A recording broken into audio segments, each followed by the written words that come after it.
to see you, though. Thank you for joining us. Yeah. I know that you're in Australia right now. Is that right? Yes, I am. I'm in Western Australia. I feel like I look like a swollen tick. I haven't had a ton of sleep, but here I am. You're joining us early on your time. I really appreciate you finding the time to chat. Oh my God. Yeah. I'm sorry I didn't. Yeah. So wait, hold on. Just so we're really clear, you guys, let's just do a brief tutorial on Instagram Live. So if I just came on, but then is that what I had to press the heart thing, and then is that what actually activated the live part of it to ask? I was able to see your comment in the stream, and then I clicked on your name and invited you to join. Okay, So thanks. I was like, hey, it's a bit of a process, but yeah. But we got it down. What brings you to that part of the world? Oh, as you're visiting friends, I had planned a trip, and it was right before the, global pandemic. So Right. here I am. Well, it's not a bad place to spend a few extra weeks, I guess. No, it's really a nice locale. It's beautiful. Yeah, it's beautiful, and the people are really lovely, and I feel very fortunate. And luckily I have a really nice house sitter, an apartment sitter, and pet sitter in New York City who's looking after my pets and yeah. So yeah, it's been the priority for sure. Yeah. How are you holding up otherwise? I know it's a pretty extraordinary time in the world right now. I mean, it's crazy. My longtime assistant and coworker is in the hospital in New York City, and it's been really, really gnarly. So just before we get into anything else, if people are thinking, come on, let's go out, don't. Just everyone, this is a really crazy time, I remember when it first started, I thought, come on, isn't it? It's just a flu. Everyone just settle down. What's happening? And then it's like, oh no, it's not. And so it's been, and because I was here a little bit in the beginning on holiday, I kind of thought I didn't really hit. Now it's hitting. It started like a week, and of course with all my friends and everything and my family back home, everyone's okay. But here, people are really, I feel like Australia in a way is fortunate in that they've got to sort of see, it took a while longer to get here. So they've got to watch how the rest of the world has dealt. And I think they're super prepared and super respectful, and everyone's self-isolating and quarantining. And so that's good, or going out with masks. I have a mask somewhere. Yeah, I mean, here in New York, it's incredible how fast the new normal kind of took over. Wearing the mask outside, social distancing, just isolating in your apartment for the amount of time that you can. But I know. Yeah, it's pretty crazy. But while we're stuck at home, I think a great thing for people to tune into is your new film, which is called Almost Love. It's on demand today. Is that right? It is, yeah. I just watched it last night, and it's such a lovely little indie. It's a New York set rom-com with this group of friends, and you're great in it, of course. How was it that you first got involved?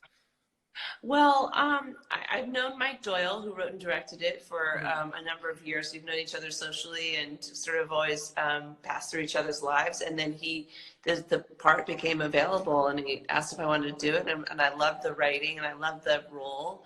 And so I said yes. And it was so fun for me to do an indie, to shoot an indie in New York. That's just sort of such a treasure in itself to shoot a little film in New York, and a rom-com, and in the summer, and it was down and dirty. We were shooting it all over Manhattan and Brooklyn, and the cast, it was one of those magical experiences that's just very rare, and yet I've had the good fortune to happen a couple of times, with Grey's Anatomy, but this, just that where you really jive, or Private Practice for me too, but this was really special. Like, we all kind of leaned in and became real friends very fast. And, I remember the first day I worked was upstate with Scott, and I didn't know. I was like, oh, you're my scene partner. Okay, cool. What are we doing?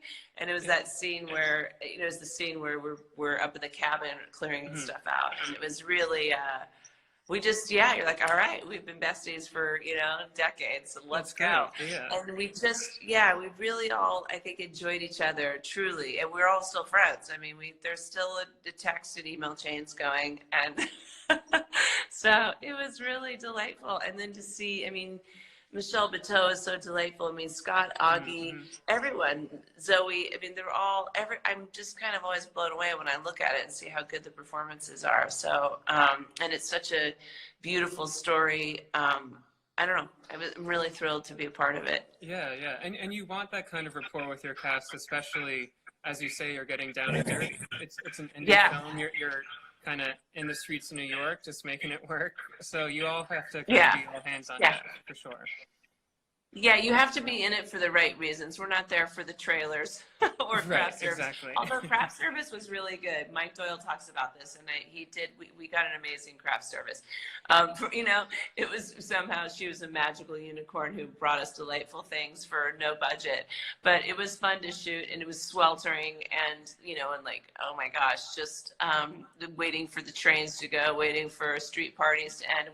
Everyone was from just tip to tail incredible on it. Yeah, it was along for the ride. Yeah. For sure. Yeah. Now, what was it like? This is the feature film directorial debut for Mike.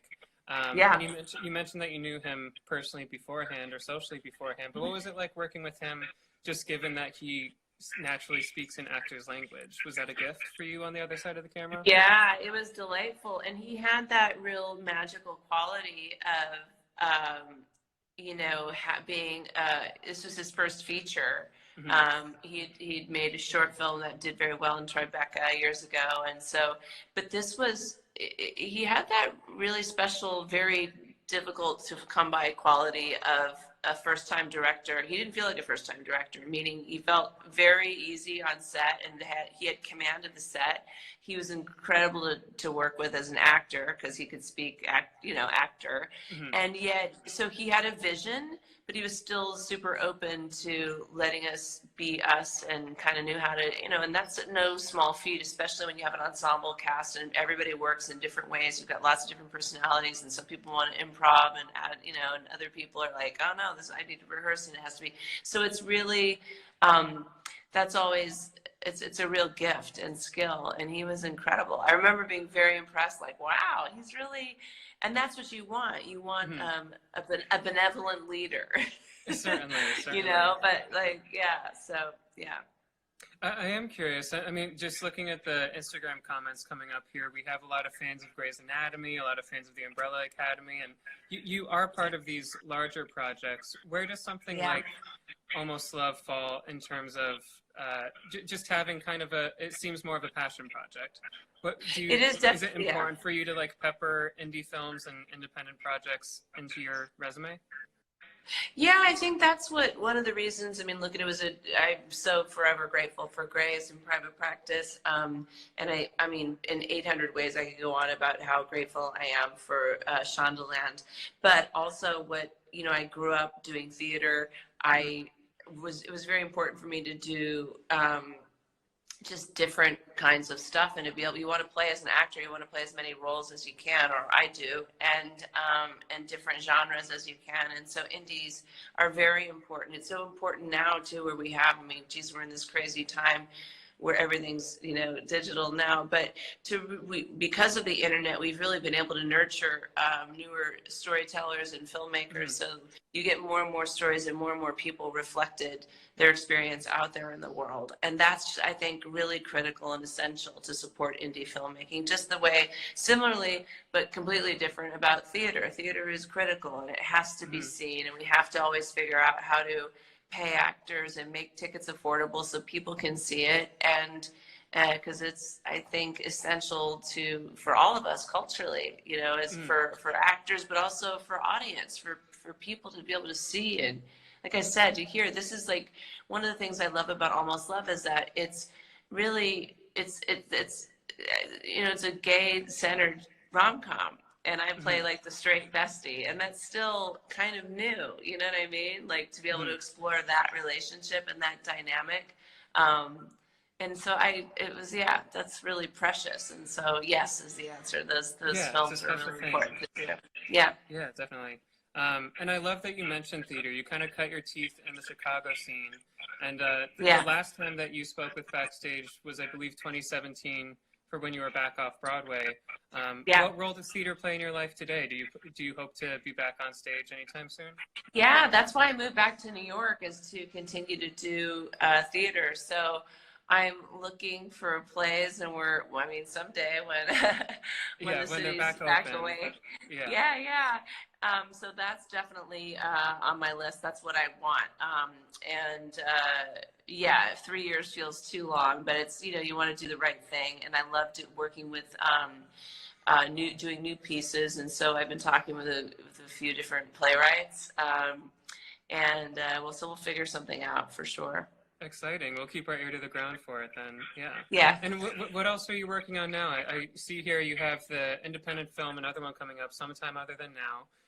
And then I'm personally excited for the Darren Star project. Could you tell us a little bit about Emily that? in Paris. Yeah. Yeah.